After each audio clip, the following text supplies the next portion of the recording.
നമ്മൾ ഈ നെയ്ത്തേങ്ങ കൊണ്ടുപോകുന്നുണ്ടെങ്കിൽ അത് അഭിഷേകം ചെയ്തിരിക്കണം.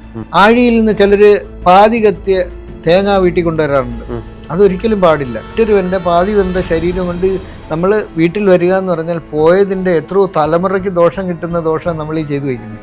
ശബരിമലയിൽ എന്തിനാണ് ലളിതാ? അതെ, ശബരിമലയിൽ ലളിതാ സഹസ്രനാമം ചൊല്ലി നിർത്തേണ്ട കാര്യമില്ല. അവിടെ നിന്ന് പറയുന്നത് ശ്രീചക്രമാണുള്ളത്. അയ്യപ്പൻ ശ്രീവിദ്യ ഉപാസകനായിരുന്നു. ശബരിമലയിൽ പോകാൻ ഗുരു വേണം, വേറെ ഏതൊരു ക്ഷേത്രത്തിലേക്കും ഗുരു വേണ്ട. ശബരിമലയിൽ ഇപ്പോൾ ഇരുമുടി കെട്ട് ഗുരുനാഥൻ നമ്മുടെ സഹസ്രാരത്തിൽ തലയിൽ വെച്ച് തരിക എന്ന് പറഞ്ഞാൽ ഇത് തന്നെയാണ് ശ്രീവിദ്യ. മൂലാധാരത്തിൽ നിന്നുള്ള കുണ്ടലിനി ശക്തിയെ ഉയർത്തി സഹസ്രാരത്തിൽ തരുന്നു. നമ്മുടെ പ്രാണനെ സങ്കല്പിച്ചാണ് ശരീരത്തിൽ നെയ് നിറച്ച് കഴിഞ്ഞ കാലത്തെ വിലയിരുത്തി വേണം നമ്മൾ മുൻപോട്ട് പോകാൻ. പക്ഷേ ശബരിമലയിലേക്ക് ശരിക്കും പറഞ്ഞാൽ മോക്ഷം മാത്രമായിട്ടാണ് പോകുന്നത്. ശബരിമലയിൽ പോകുന്നവർ അഭിഷേകം ചെയ്യണം, തീർച്ചയായിട്ടും ചെയ്യണം. ഈ ഇരുമുടിയിലെ അരിയും മറ്റു കാര്യങ്ങളും അതെന്തിനു വേണ്ടിയിട്ടാണ്? എന്ത് സങ്കല്പം? ശബരിമലയിൽ ഏറ്റവും ശക്തിയുള്ളൊരു സ്ഥലം എന്ന് പറയുന്നത് മണിമണ്ഡപമാണെന്ന് പറയുന്നുണ്ട്. അതായത് അവിടെയാണ് അയ്യപ്പന്റെ സമാധി സ്ഥലം. മണിമണ്ഡപമാണ് മൂലസ്ഥാനം. ഭഗവാൻ അങ്ങനെ നിത്യബ്രഹ്മചാരി എങ്ങനെ കല്യാണം കഴിക്കുന്നു? അങ്ങ് തന്നെ പറഞ്ഞിരുന്നു ശബരിമലയിലും ശ്രീവിദ്യ ഉപാസനയാണ് യഥാർത്ഥത്തിൽ നടക്കുന്നതെന്ന്. അത് എങ്ങനെയാണ് ശബരിമലയിൽ ശ്രീവിദ്യ ഉപാസന നടക്കുന്നത്? ശരിക്കും അയ്യപ്പൻ ശ്രീവിദ്യ ഉപാസകനായിരുന്നു. അതായത് ശബരിമലയിൽ പോകുന്നവരെല്ലാം കൊണ്ട് നമ്മളെല്ലാം ചെയ്യുന്ന രഹസ്യമായിട്ട് ശ്രീവിദ്യ പദ്ധതി തന്നെ ശബരിമലയിൽ പോകുന്നത്. അതെ, ശബരിമലയിൽ പോകാൻ ഗുരു വേണം, വേറെ ഏതൊരു ക്ഷേത്രത്തിലേക്കും ഗുരു വേണ്ട. ശ്രീവിദ്യ പദ്ധതിക്ക് ഗുരു വേണം. ശബരിമലയിൽ ഇപ്പോൾ ഇരുമുടി കെട്ട് ഗുരുനാഥൻ നമ്മുടെ സഹസ്രാരത്തിൽ തലയിൽ വെച്ച് തരിക എന്ന് പറഞ്ഞാൽ ഇത് തന്നെയാണ് ശ്രീവിദ്യ. മൂലാധാരത്തിൽ നിന്നുള്ള കുണ്ടലിനി ശക്തിയെ ഉയർത്തി സഹസ്രാരത്തിൽ തരുന്നു. അപ്പോൾ ഇരുമുടി കെട്ട് നമ്മുടെ സഹസ്രാരത്തിൽ അതിന് ഗുരു വേണമല്ലോ. രണ്ട് പദ്ധതിക്കും ഗുരു വേണം. വേറെ ഒരു ക്ഷേത്രത്തിൽ പോകാനും ഗുരു വേണ്ട. നമ്മൾ പമ്പയെ ചെല്ലുന്നു, പമ്പയിൽ നിന്ന് കുളിയും ഒന്നുകൂടെ ശുദ്ധിയായിട്ട് വീണ്ടും നമ്മൾ മരക്കൂട്ടത്തെത്തുന്നു. അത് ഭൂപുരം മുതൽ മരക്കൂട്ടം എന്ന് പറയുമ്പം അത് സംഹാരം മുതൽ സ്ഥിതിയിലേക്ക് എത്തുന്നു. പിന്നെയും ചെന്ന് 18-ാം പടിയുടെ താഴെ വീണ്ടും ഉയർത്തലാണ്. 12 തത്വങ്ങളും കഴിഞ്ഞ് നമ്മൾ മുകളിലെത്തുമ്പം നമ്മളതായി കഴിഞ്ഞു, നീ അതാകുന്നു തത്വമസി. അപ്പോൾ നമ്മൾ അത് കഴിഞ്ഞാൽ പിന്നുള്ളത് പ്രാണപ്രതിഷ്ഠയാണ്. നമ്മുടെ പ്രാണനെ സങ്കല്പിച്ചാണ് ശരീരത്തിൽ നെയ് നിറച്ച് പ്രാണനാണ്. ഈ ഇരുമുടിക്ക് എന്തെങ്കിലും പ്രത്യേകത ഉണ്ടോ? ഇനി ഉണ്ട്, മുൻകെട്ടും പിൻകെട്ടും ഉണ്ട്. അത് കഴിഞ്ഞ കാലവും വരുന്ന കാലവും കഴിഞ്ഞ കാലത്തെ വിലയിരുത്തി വേണം നമ്മൾ മുൻപോട്ട് പോകാൻ. അത് വലിയൊരു തത്വം. അത് അല്ല, ശബരിമലയിൽ പോയാൽ മോക്ഷം കിട്ടുമെന്നല്ലേ പറയുന്നത്? അപ്പോൾ മോക്ഷവും ഈ വരാൻ പോകുന്ന കാലവും തമ്മിൽ എങ്ങനെയാണ് ബന്ധപ്പെടുന്നത്? അല്ല, നമ്മൾ ജീവിച്ചു കഴിഞ്ഞല്ലേ മോക്ഷമാകത്തുള്ളൂ. അത് കഴിഞ്ഞു പോയ തെറ്റുകൾ ചെയ്തിട്ടുണ്ടായ തിരുത്താനുള്ള ഭാവി കാലം തിരുത്തിയാലല്ലേ മോക്ഷമാകത്തുള്ളൂ. അപ്പോൾ ഈ ആരെ കാണാൻ? സ്വാമിയെ കാണാൻ. സ്വാമിയെ കണ്ടാൽ മോക്ഷം കിട്ടും. വേറെ ഒരു ക്ഷേത്രത്തിൽ പോകാനും നമ്മൾ ഈ ഒരു ശരണം വിളിക്കാറില്ല. ഇല്ല, മോക്ഷത്തിന് വേണ്ടിയിട്ട്. മോക്ഷത്തിന് വേണ്ടി വേറൊരു ക്ഷേത്രത്തിലും പോകാറുമില്ല. മോക്ഷത്തിന് വേണ്ടിയിട്ട് വേറൊരു ക്ഷേത്രത്തിൽ പോകാറില്ല. പക്ഷേ ഈ വിളിക്കുന്നവരൊരു ശരണം വിളിച്ച് പോകുന്നതല്ലാണ്ട് എൻ്റെ അർത്ഥം മനസ്സിലാകുന്നില്ല. മോക്ഷം, സ്വാമിയെ കണ്ടാൽ മോക്ഷം കിട്ടും. നമ്മുടെ ആഗ്രഹം മോക്ഷം മാത്രമായിരിക്കണം, ഭോഗം ആകരുത്. മറ്റുള്ള ക്ഷേത്രങ്ങളിൽ പോയിട്ടാണ് എനിക്കത് തരണേ, എനിക്കിത് തരണേ, സാധിച്ചു തരണേ, ജയിക്കണേ, ജോലി കിട്ടണേ. പക്ഷേ ശബരിമലയിലേക്ക് ശരിക്കും പറഞ്ഞാൽ മോക്ഷം മാത്രമായിട്ടാണ് പോകുന്നത്. ശ്രീവിദ്യ പദ്ധതി മോക്ഷമാണ്, മോക്ഷ പദ്ധതിയാണ്. അതുപോലെ പ്രാണപ്രതിഷ്ഠ നടക്കുന്നു. പിന്നെ നമ്മൾ വരുന്നത് നമ്മുടെ 2 മുറി ശരീരത്തെ നമ്മൾ തന്നെ അഗ്നിയിൽ നമ്മൾ ദഹിപ്പിക്കുക. വീണ്ടും വന്ന് പമ്പയിൽ വന്ന് കുളിക്കുന്നു. അതായത് നമ്മൾ കൊണ്ടുവന്ന നെയ്ത്തേങ്ങ നമ്മുടെ ശരീരമാകുന്ന നെയ്ത്തേങ്ങ. ഈ നെയ്ത്തേങ്ങയെ സങ്കല്പിക്കുന്ന നമ്മുടെ ശരീരമായിട്ട് ഈ നെയ്ത്തേങ്ങ അവിടെ ചെന്ന് ഉടച്ച് പ്രാണൻ പുറത്തെടുത്ത് അത് ഇതെല്ലാം നമ്മൾ തന്നെ ചെയ്യുക. ഭഗവാൻ അഭിഷേകം ചെയ്യുക. അതെ, ഇതെല്ലാം പക്ഷെ നമ്മളെല്ലാവരും അഭിഷേകം ചെയ്യുന്നുണ്ടോ? ശബരിമല ചെയ്യണം. ശബരിമലയിൽ പോകുന്നവർ അഭിഷേകം ചെയ്യണം, തീർച്ചയായിട്ടും ചെയ്യണം. അതെങ്ങനെ നമുക്ക് ചെയ്യാൻ കഴിയും? അവിടെ അഭിഷേകം ചെയ്യാനുള്ള അവസരം ഉണ്ടല്ലോ. അവിടെ നമുക്ക് ടിക്കറ്റ് എടുക്കുക, അതിന് ക്യൂ ഉണ്ട്. 12 മണി വരെ എങ്ങാണ്ടേ ഉള്ളൂ ഉച്ചയ്ക്ക്. അതിന് സമയമുണ്ട്. ആ സമയത്ത് അഭിഷേകം ചെയ്തിരിക്കണം. എന്നാലേ നമ്മുടെ ആ യാത്ര പൂർണ്ണമാകുന്നുള്ളൂ, മോക്ഷപഥത്തിലേക്ക് എത്തുന്നുള്ളൂ. നമ്മൾ ഈ നെയ്ത്തേങ്ങ ചുമന്ന് അവിടെ കൊണ്ട് എത്തിച്ചിട്ട് കാര്യമില്ല. അവിടെ ഇപ്പം നമ്മൾ നെയ്ത്തേങ്ങ കൊണ്ടുവന്ന് എവിടെയെങ്കിലും ഉപേക്ഷിച്ചിട്ട് പോയി എന്നതല്ലേ ഉള്ളൂ. ഇപ്പം അവിടെ നെയ്ത്തോണിയിൽ ഒഴിക്കുന്നെന്ന് പറയുന്നത് ഒരു ഉപാധി മാത്രമേ ആകുന്നുള്ളൂ. അതാകുന്നില്ല. നമ്മൾ വരുന്ന ആളുകൾക്ക് അത് പോസിബിൾ ആയിരിക്കുമോ? ഏത് ഇല്ല, വരുന്നില്ല. അഭിഷേകം ചെയ്യുന്നത് പോലെ അതിന് തുല്യമായിട്ടൊന്നുമില്ല അവിടെ. എന്നാൽ പിന്നെ നമ്മൾ 18-ാം പടിയുടെ താഴെ നിന്ന് തൊഴുതിട്ട് പറഞ്ഞ പോലെ ഭഗവാനെ എന്ന് നമ്മൾ ഭഗവാന് ദർശനം കിട്ടുക. നമ്മളെ യാത്ര പൂർണ്ണമാകണമെങ്കിൽ ഭഗവാന് നമ്മൾ കൊണ്ടുപോകുന്ന നമ്മൾ ഈ നെയ്ത്തേങ്ങ കൊണ്ടുപോകുന്നുണ്ടെങ്കിൽ അത് അഭിഷേകം ചെയ്തിരിക്കണം. അല്ലാതെ അതിന് വേറെ എന്ത് കാണിച്ചിട്ടും ഒരു കാര്യമില്ല.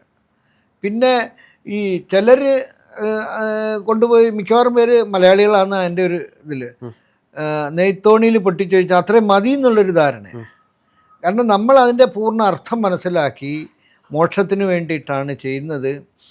അത് ഇന്ന രീതിയിൽ പോയെങ്കിൽ മാത്രമേ ആ മോക്ഷം ഉണ്ടാകത്തുള്ളൂ എന്നുള്ള രീതിയിൽ പോകണം. പിന്നെ ആഴിയിൽ നിന്ന് ചിലർ പാതി കത്തിയ തേങ്ങ വീട്ടിൽ കൊണ്ടുവരാറുണ്ട്. അതൊരിക്കലും പാടില്ല. ഇപ്പം എൻ്റെ ശരീരത്തെ വെട്ടിമുറിച്ച് പ്രാണനെടുത്ത് അഭിഷേകം ചെയ്ത് കഴിഞ്ഞ് പിന്നെ വരുന്ന 2 മുറി ശരീരമാണ്. ജീവനില്ലാത്ത 2 മുറി ശരീരം അഗ്നിയിൽ സമർപ്പിച്ച് ദഹിപ്പിക്കുക.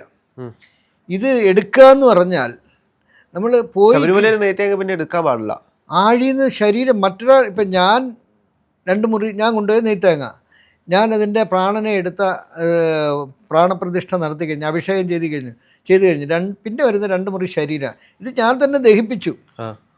ആ 2 മുറി ശരീരം ഇദ്ദേഹം എടുത്ത് വീട്ടിൽ കൊണ്ടുവന്നിട്ട് എൻ്റെ പാതി വെന്ത ശവശരീരം, അത് എൻ്റെ പാതി വെന്ത ശരീരം. അപ്പം നമ്മൾ ഈ ശരീരം കൊണ്ട് മറ്റൊരുവൻ്റെ പാതി വെന്ത ശരീരം കൊണ്ട് നമ്മൾ വീട്ടിൽ വരിക എന്ന് പറഞ്ഞാൽ പോയതിൻ്റെ എത്രയോ തലമുറയ്ക്ക് ദോഷം കിട്ടുന്ന ദോഷം നമ്മൾ ഈ ചെയ്തു വയ്ക്കുന്നത്.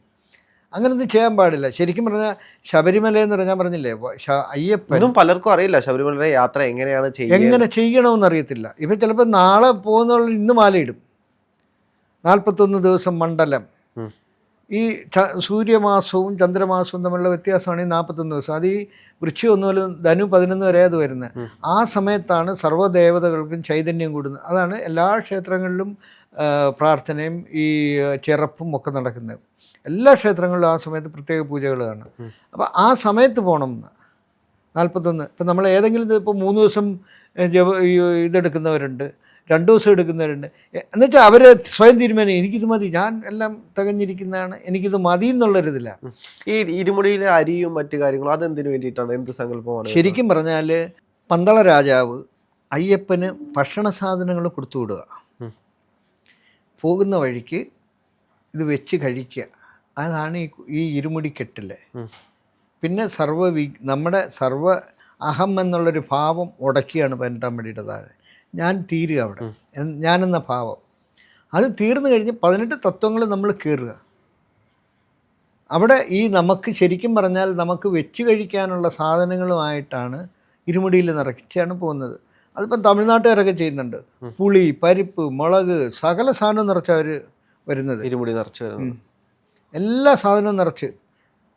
തേങ്ങ പൊട്ടിക്കുക, ഒന്ന് പമ്പയിൽ നമ്മുടെ അഹമെന്ന ഭാവം പൊട്ടിക്കുക. കാരണം വലിയൊരു തത്വം കടക്കാൻ പോവുക നമ്മൾ പമ്പ മുതൽ. അതിന് ആദ്യമേ നമ്മുടെ അഹംഭാവം മാറണം. അത് ഉടച്ചു തീർത്തു. പിന്നെ ഈ 18 തത്വങ്ങൾ കയറുക ശബരിമല അയ്യപ്പൻ്റെ മുമ്പിൽ.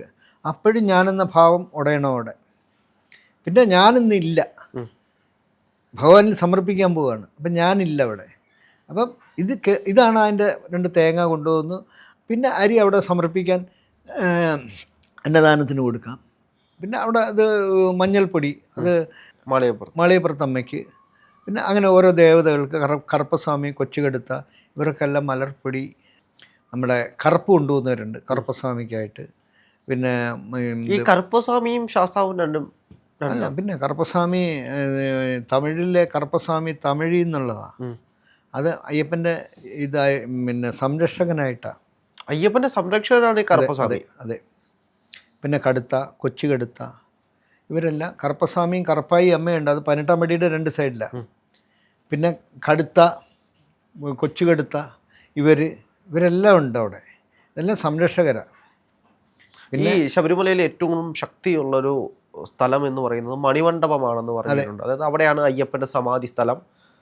അവിടെ ഈ ശ്രീവിദ്യ ഇരിക്കുന്നത് കൊണ്ടാണോ ഇത്രയും ശക്തി അവിടെ വരാൻ കാരണം? ശ്രീചക്രം ഇരിക്കുന്നത്. അതായത് ശബരിമലയുടെ അടിസ്ഥാനം എന്ന് പറയുന്നത് അവിടെയാണ്, മണിമണ്ഡപം. അവിടെ ലാസ്റ്റ് ദിവസം ഗുരുതിയൊക്കെ കഴിഞ്ഞ് അവിടെ ലളിതാ സഹസ്രനാമം ചൊല്ലിയാണ് ഈ ഗുരുതി നടക്കുന്നത്. ലളിതാ സഹസ്രനാമം അവിടെ ചൊല്ലേണ്ട കാര്യം. അതെ, ശബരിമലയിൽ എന്തിനാണ് ലളിതാ അതെ, സഹസ്രം? ശബരിമലയിൽ ലളിതാ സഹസ്രനാമം ചൊല്ലി നിർത്തേണ്ട കാര്യമില്ല. അവിടെ നിന്ന് പറയുന്നത് ശ്രീചക്രമാണുള്ളത്.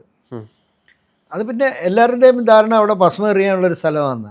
ശരിക്കും പറഞ്ഞാൽ മണിമണ്ഡപമാണ് മൂലസ്ഥാനം. അവിടെയാണ് എല്ലാ ഗുരുതി എല്ലാം നടക്കുന്നത്, കളവെഴുത്തും എല്ലാം നടക്കുന്നത്, ലാസ്റ്റ് നടക്കുന്ന എല്ലാം അവിടെയാണ്. പിന്നെ മാളികപ്പുറത്തമ്മ കല്യാണം കഴിക്കാതിരിക്കുന്നു എന്ന് അതൊക്കെ ചുമ്മാതാ. ഭഗവതിയാണ്, മധുര മീനാക്ഷിയാണ്. ഭദ്രകാളി സങ്കല്പമാണെന്ന് അല്ല, കേട്ടിട്ടുണ്ട്. ഭദ്രകാളി സങ്കല്പത്തിലല്ല, മധുര മീനാക്ഷി സങ്കല്പത്തിലാണെന്ന് എൻ്റെ അറിവ്. അമ്മ എന്നൊരു സ്ഥാനമാണ്, അല്ലാണ്ട് കല്യാണം കഴിക്കാൻ ഉള്ള രീതിയിലേ അല്ല ഭഗവാൻ. പിന്നെ എല്ലാവരും പറയുന്നു അവിടെ പോയി പിന്നെ എന്താ കുത്തിയിൽ ശരം ഇല്ലാതെ വരുന്ന കാലത്ത് കല്യാണം കഴിക്കുന്നത്, അങ്ങനെയൊന്നുമില്ല. ഇതൊക്കെ ചുമ്മാ ഓരോ കഥകളുണ്ടാക്കി പറയുന്ന കാര്യങ്ങളാണ്. അങ്ങനെ ഒരു സംഭവമേ ഇല്ല. ഭഗവാൻ അങ്ങനെ നിത്യബ്രഹ്മചാരി എങ്ങനെ കല്യാണം കഴിക്കുന്നത്? നിത്യബ്രഹ്മചാരിയാണല്ലോ അയ്യപ്പൻ. അതെ. അപ്പോൾ ആ നിത്യബ്രഹ്മചാരി കല്യാണം കഴിക്കേണ്ട ആവശ്യം വരുന്നില്ല. പിന്നെ അവിടെ ഒരാളിനെ കൊണ്ട് സെപ്പറേറ്റായിട്ട് ഇരുത്തേണ്ട കാര്യവുമില്ല. അത് ഭഗവതി ആണ് അവിടെ ഇരുത്തിയിരിക്കുന്നത്. അപ്പോൾ അതിന് മുകളിലുള്ള ശാസ്താവ് എന്ന് പറയുന്നത് മറ്റൊരു സങ്കല്പമാണ്. ശാസ്താവാണ് ഇത്. ശാസ്താവിലേക്കാണ് ലയിക്കുന്നത്. ശാസ്താവിന് ഭാര്യയും 2 ആൺമക്കളും ഉള്ള ഒരു സങ്കല്പമാണ് ശാസ്താവ്. അതിലേക്കാണ് അയ്യപ്പൻ ലയിക്കുന്നത്. ഈ അയ്യപ്പൻ ശാസ്താവിൻ്റെ ഒരു ഭക്തനായതുകൊണ്ടാണോ പിന്നീട് അവിടെ സമാധി ആയത്? ആ അവതാരത്തിൽ ശാസ്താവിലേക്ക് ലയിക്കുകയായിരുന്നു. അവതാരങ്ങൾ എടുക്കുന്നവരെല്ലാം ലയിക്കണമല്ലോ, ലയം ഉണ്ടാവണമല്ലോ. അങ്ങനെയാണ് ശാസ്താവിലേക്ക് ലയിക്കുന്നത്. ശാസ്താവിൻ്റെ ഒരു അവതാര പുരുഷനാണ് അയ്യപ്പൻ. അതെ, ശാസ്താവിലേക്ക് ലയിക്കാൻ വേണ്ടിയാണ് ഇത് പിറവിയെടുത്തത് തന്നെ. ഈ മഹർഷി നിഗ്രഹം കഴിഞ്ഞ് ഈ ശ്രീവിദ്യ, എൻ്റെ ഒരു കാഴ്ചപ്പാടിൽ ശ്രീവിദ്യ പഠിപ്പിക്കുക എന്നുള്ളൊരിതുകൊണ്ട്. കാരണം ഈ സൗത്ത് ഇപ്പം എത്ര പോയി മടുത്താലും ശബരിമലയിൽ പോകുന്ന ആരും വേണ്ടാന്ന് വയ്ക്കത്തില്ല. ഇല്ല, എല്ലാ കൊല്ലവും ആ സമയമാകുമ്പോൾ പോകണമെന്ന് തന്നെയാണ് തീരുമാനം. അപ്പോൾ അത് നമ്മളെ രഹസ്യമായിട്ട് ഭഗവാൻ അത് നയിക്കുന്നുണ്ട്, ആ ശബരിമല പോക്ക്.